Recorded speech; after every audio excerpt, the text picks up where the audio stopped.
Ecobici y HSBC, ahora en Álvaro Obregón y Azcapotzalco, presenta Lo que hay que saber. El paquete económico 2025 está entre impuestos, déficit y trenes. También abaratar la elección judicial es una misión casi imposible y el segundo gobierno de Donald Trump será un retroceso democrático para América Latina. Es lunes 18 de noviembre, yo soy Gonzalo Soto y esto es Expansión Daily. Esto es Expansión Daily. Lo que hay que saber. Lo importante del día con los editores de Expansión. Expansión Daily. Lo que hay que saber. Bienvenidos.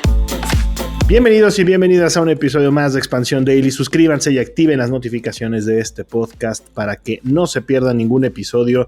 Hoy está conmigo Alberto Verduzco, jefe de información en Expansión. No te hagas, Beto, mucha gente nos está escuchando, así es que sí hay que pegarle bien a la info, ¿eh? No somos los únicos que estamos en puente haciendo esto. ¿Qué onda, Gonzalo? Con el gusto como siempre de saludarte. Y sí, al pie del cañón, aunque sea lunes de puente. Y mira, Gonzalo, sabemos que este es un daily con muchos números, pero confíen en nosotros, porque les vamos a explicar lo que fue la entrega del paquete económico y que no nada más sean datos. Aquí les vamos a detallar punto por punto. Al fin que hasta para Hacienda los números son corregibles, ¿verdad? Sobre todo cuando se equivocan por unos... ¿Cuánto fueron, Beto, lo del presupuesto de la UNAM? Como 11,000 millones de pesos, la UNAM y al Poli. Por ahí fue más o menos la lana, como 7,000 millones. Pero bueno, eso a Hacienda le da exactamente lo mismo, eso se corrige. Pero aquí en este podcast lo que les queremos contar son estas grandes cifras que delinean lo que será el gobierno federal para el 2025. ¿Qué te parece, Beto, si nos arrancamos con el crecimiento? ¿Cuánto está estimando la Secretaría de Hacienda que vamos a crecer el próximo año? Gonzalo, se vieron demasiado optimistas en la Secretaría de Hacienda. Estiman que la economía mexicana va a crecer en un rango de entre 2 y 3% el próximo año. La verdad se antoja difícil, al menos porque el consenso de especialistas prevé que el próximo año el PIB no avance más de 1.5%. Y además, tú lo sabes y lo hemos visto, que el primer año de gobierno suele ser de ritmo lento. Sí. Pues hay mucha cautela en cuanto a cómo va a funcionar, cómo va a operar el gobierno. El tema de las obras no están tan dinámicas. No creemos que este 2025 vaya a ser la excepción. Por eso ese entre 2 y 3% sí se antoja muy, muy optimista. Beto, es verdad lo que dices, y es que aunque Hacienda suele ser mucho más optimista que el resto de los analistas, en esta ocasión también se antoja muy elevado el pronóstico, porque no nada más vamos a obtener en 2025 funcionarios que apenas están agarrando la onda, muchos de ellos, de cómo van a operar los programas, muchas de las prioridades.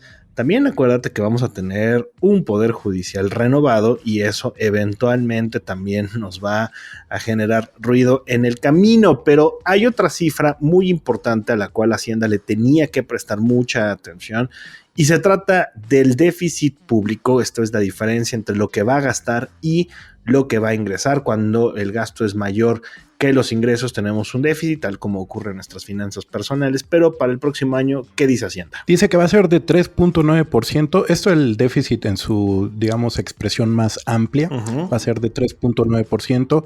Es una reducción importante, casi de 2 puntos porcentuales, si consideramos que en este 2024 el déficit presupuestario está en 5.9%. Además era necesario reducirlo porque de otro modo las calificadoras sí están muy, muy atentas en que haya este esfuerzo por reducir esta brecha entre los ingresos y el gasto. De otra manera, las calificadoras, si no se hacía este esfuerzo, pues seguramente iban a ejercer esta acción de reducir la calificación o la perspectiva. Parece en una primera instancia que no hay como ese riesgo, pero vamos a esperar, Gonzalo. La cosa aquí, Beto, es que para lograr esta reducción en el déficit de 2 puntos porcentuales del PIB, Hacienda va a aplicar un recorte al gasto público de unos 179,400 millones de pesos en comparación con el gasto neto total aprobado para este año. ¿Quiénes ganaron y quiénes perdieron de este recorte, Beto? Gonzalo, prácticamente yo lo he comentado como la tijera, la podadora, la rasuradora, pasó por casi todas las dependencias. Mira, Una cosa muy interesante es que a pesar de que la seguridad es un tema prioritario en la administración de Claudia Sheinbaum, la defensa, por ejemplo, la Secretaría de la Defensa es de las que más sufrió un recorte. Para 2025 se le están proyectando casi 152 mil millones de pesos, pero si lo comparamos con el presupuesto que se está ejerciendo en este 2024 es casi 44% menor en términos reales. Un recorte bastante fuerte. Gonzalo, otra de las dependencias que también sufrió mucho es la Semarnat. A esta dependencia se le están considerando 44,370 millones de pesos, que es prácticamente 40% menos que lo de este 2024. Llama mucho la atención, Beto, que este recorte en Semarnat se anuncia o lo anuncia la Secretaría de Hacienda el mismo día que la revista Time colocó a Claudia Sheinbaum como uno de los personajes que habría que observar, una de las personas a seguir por el tema del cambio climático, es decir, una persona que parecía ser uno de los campeones en favor de la protección de nuestro planeta. Y bueno, ese mismo día viene, como dices tú, el sablazo, la podadora, la sierra eléctrica presupuestaria en un área que difícilmente hubiéramos esperado de una persona que además a lo largo de toda su campaña y de pues prácticamente de toda su carrera ha expresado la urgencia del tema del cambio climático. Pero bueno, como bien decíamos, nos han salvado muchas dependencias de estos recortes y por ahí también le tocó al propio Omar García Harfuch. Así es, la Secretaría de Seguridad y Protección Ciudadana tiene presupuestado para el próximo año 70,400 millones de pesos. Es una reducción de 36%. Nada más cabe aclarar, Gonzalo, que ahorita estamos en un tema de que es una propuesta que hace el Ejecutivo. Sí. Ya caerá en manos en el tema particular de lo que es el presupuesto, va a caer en la mano de los diputados y ellos van a ser los que van a decidir si aprueban o no estas propuestas. Por lo pronto sí son muchas reducciones a las partidas presupuestarias de las dependencias. Nada más por mencionar algunas de las ganadoras, la SEDATU es la gran ganadora, va a tener 183% más de presupuesto el próximo año. Esto pues sobre todo va a aplicarse por esta política de vivienda que quiere impulsar el gobierno de Claudia Sheinbaum, y otras de las dependencias que también van a estar beneficiadas, que van a tener un poco más de recursos respecto a 2024 son la Secretaría de Infraestructura, Comunicaciones y Transportes y el INE. Es muy interesante lo del INE porque tú sabes que tendrá que organizar una elección judicial muy interesante. Bueno, por lo menos sí le van a dotar de recursos para intentar hacerla. Y ya vamos a platicar más adelante de eso porque no se puede abaratar esta elección. Todo lo que estamos viendo del presupuesto, Beto, todo este gasto, alguien tiene que pagar por ello y por un año más y de manera creciente.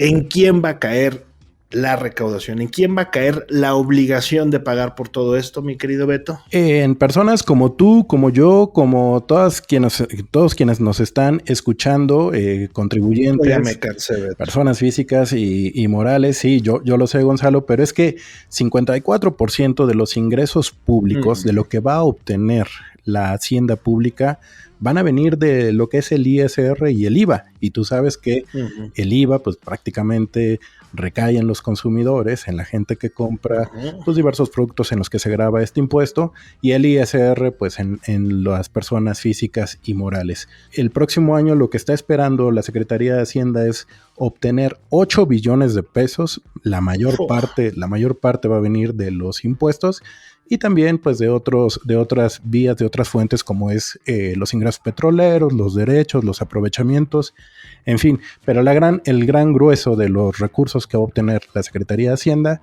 provendrán de los impuestos. ¿Sabes qué es lo más complejo de todo este escenario, Beto, para nosotros los contribuyentes?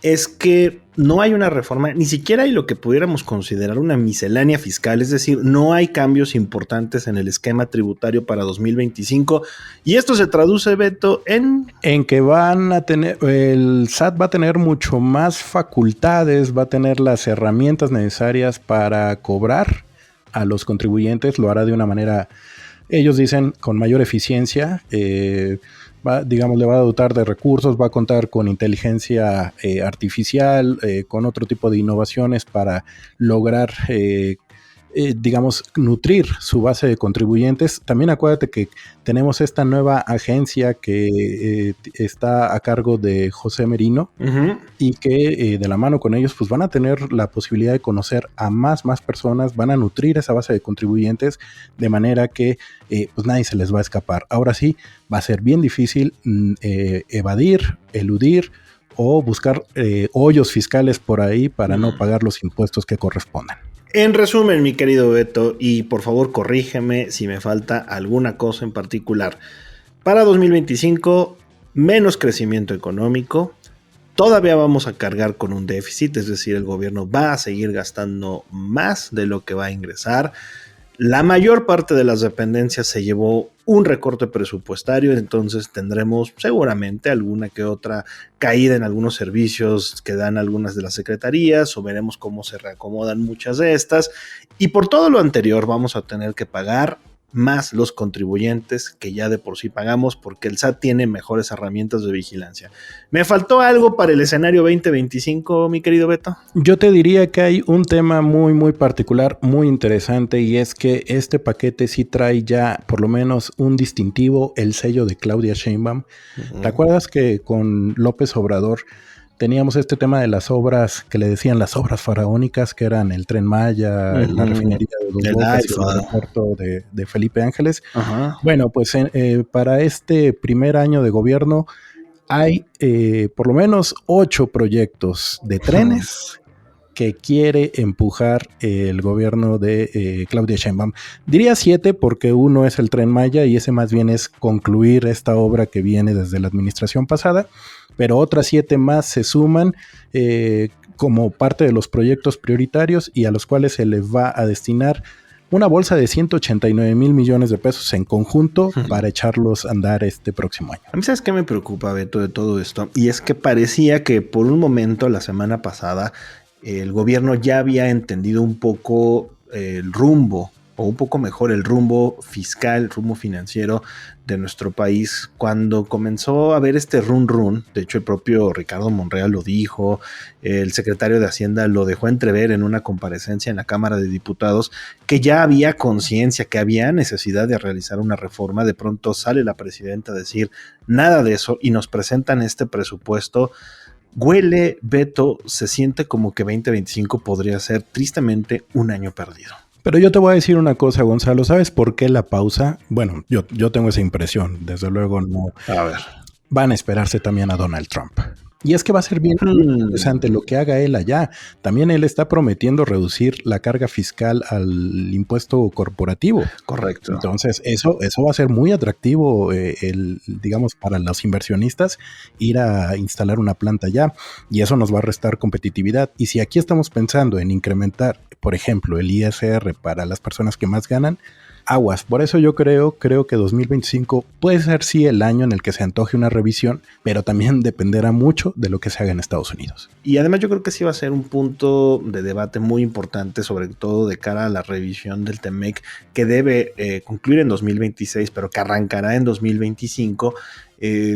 También mostrar, o digamos, hacer ver que México no es nada más el tratado comercial, también hay otras condiciones interesantes para que aquí vengan a invertir, pero se antoja muy difícil, porque la verdad es que Donald Trump, por lo menos con los nombramientos que ya ha puesto sobre la mesa, sí se antoja que va a enflacar el gobierno, va a quitar muchos trámites y puede sí que baje de lo suficiente los impuestos y la carga fiscal para nuevas inversiones, como para que México sí tenga que pensar en un esquema bien atractivo. Totalmente, Gonzalo. Así es que pues vamos a ver qué hacen los vecinos una vez que en enero tome posesión Donald Trump, y entonces sí, ya con muchísima seguridad en México estarán trazando lo que eventualmente ya es una muy necesaria reforma fiscal, hacendaria, tributaria, el nombre que tú quieras ponerle. Lo que sí, Gonzalo, hicimos un episodio de Cuéntame de Economía hoy con Mariel Ibarra, editora de Política en Expansión. Correcto. Ahí también desmenuzamos algunas de estas propuestas del paquete económico con más detalle, y lo pueden encontrar hoy mismo lunes en esta misma plataforma en la que sea que están oyendo el Daily. Así que vayan para allá, activen sus notificaciones para que lo vean en cuanto se publique. Si no es que ya está, porque sabemos que hoy seguro despertaron más tarde porque es feriado, pero les vamos a dejar también la liga de YouTube en la descripción de este episodio. No se lo pierdan. Y de verdad, no se preocupen, yo sé que les estamos dando muchas cifras, pero también se los estamos digiriendo de la mejor manera para que a ustedes les quede tan claro cómo en 2025 me van a cobrar más impuestos para que el gobierno gaste menos y al final crezcamos todavía menos.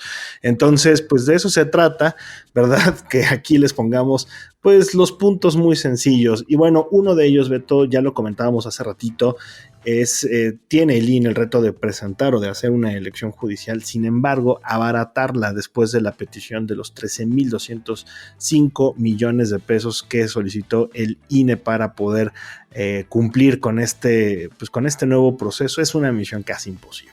Sí, Gonzalo, mira, a pesar, digamos, de esta recomendación presidencial para que se reduzca el gasto previsto en las elecciones judiciales del próximo año, estamos ante un proceso o lo que va a ser una elección inédita de la que no sabemos nada, hay ausencia de precedentes, va a ser compleja, la dimensión del proceso, todo eso es de verdad lo vuelve muy, muy complejo y el cada vez también más escaso tiempo para su organización son factores que van a estar jugando en contra y que van a encarecer estos comicios de personas juzgadoras. Por lo tanto, esta petición de abaratarla se antoja difícil con todas estas necesidades, con todos estos procesos que habrá que pasar. Y es que chécate, Beto, el gasto para las elecciones del personal judicial se calcula que será muy elevado por todo lo que vamos a tener que elegir. A nivel nacional, son ministros de la Suprema Corte de Justicia de la Nación, magistrados de Sala Superior de Tribunal Electoral del Poder Judicial de la Federación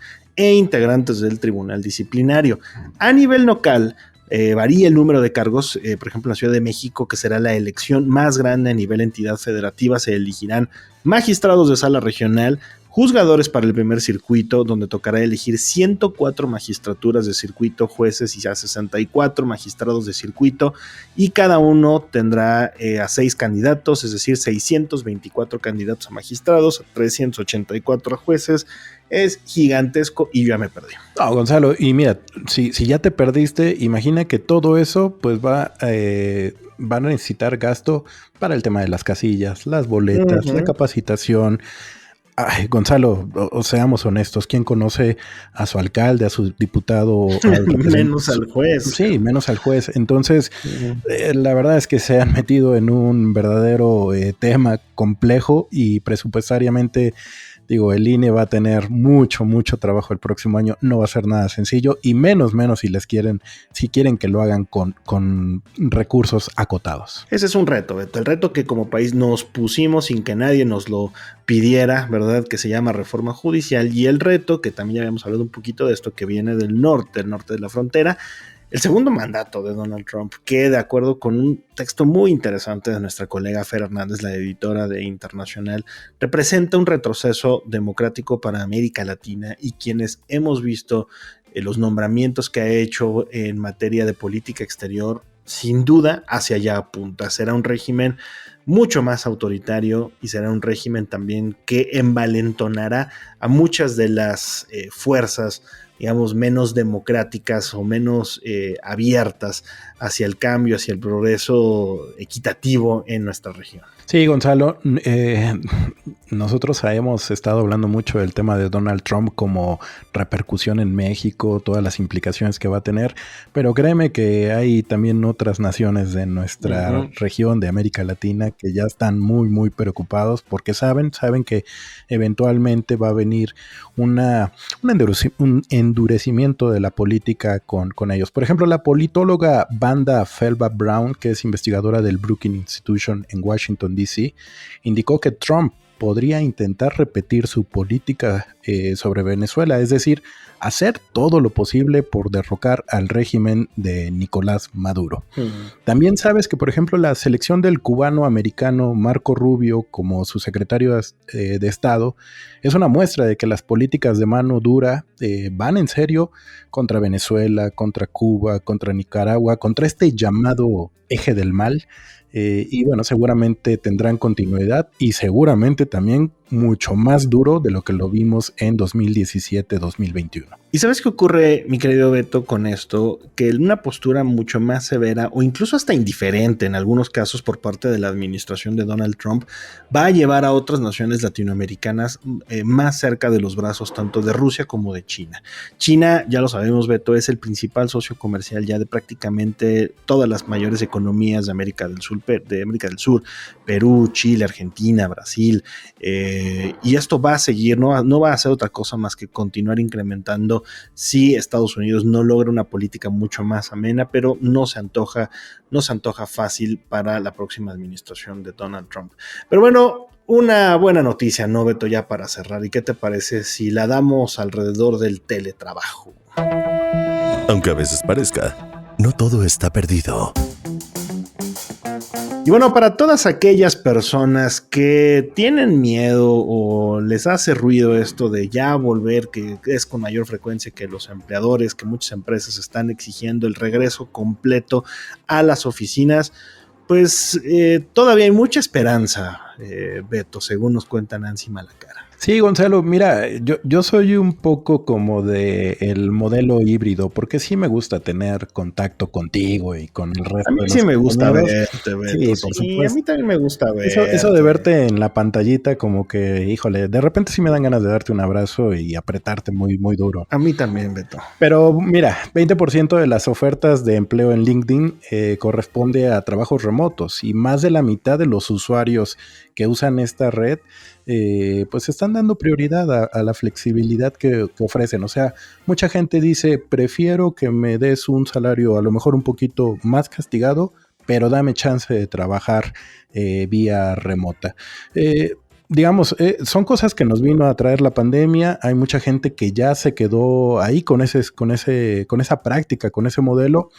Hay quienes también se resisten un poco, que ya están empezando a pedir que sus empleados regresen a oficina, pero por lo pronto, por lo menos estos números que ofrece esta red de LinkedIn, sí nos indican que sí cada vez va creciendo esta gente que quiere trabajar, que quiere más flexibilidad para trabajar vía remota. Y yo sí noto, Beto, que incluso en algunos de los sitios más inflexibles o que veíamos, digamos, con mucho mayor empuje para el regreso completo a las oficinas, sí tienen esquemas en los cuales permiten a algunas personas y a sus trabajadores sino trabajar de manera remota algunos días, y eso la verdad es que no creo que sea una tendencia que vaya a cambiar, por lo menos en el corto plazo. Hacia adelante, pues ya iremos viendo también, porque hay unas compañías que consideran que la productividad sí se ve de pronto afectada, pero pues yo creo que esa mentalidad y esa manera de ver las cosas va cambiando, Beto. Mira, muchos de las personas que buscan un empleo piden, digamos, esta flexibilidad porque les ahorra tiempo para desplazarse a sus oficinas. Reducen también para ellos es reducir los costos asociados con la presencialidad y también compatibilizar mejor las responsabilidades profesionales con las personales. En fin, creo que en una balanza hay pros y contras como en todo.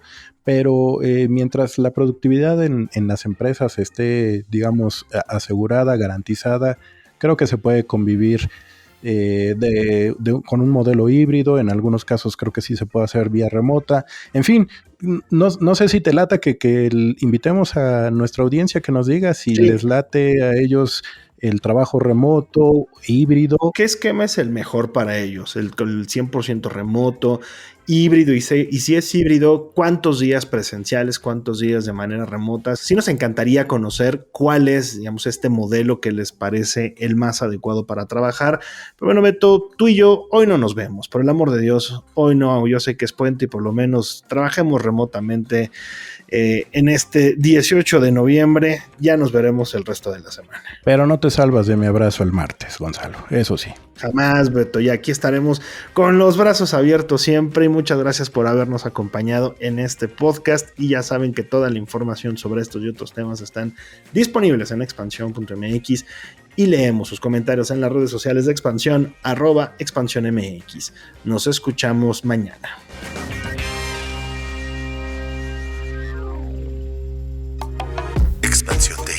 Escucha un nuevo episodio lunes a viernes a partir de las 6 de la mañana. Expansión Daily es un podcast de Expansión. Este episodio llega a ti gracias a rss.com, el podcasting hecho simple. Ecobici y HSBC, ahora en Álvaro Obregón y Azcapotzalco, presentó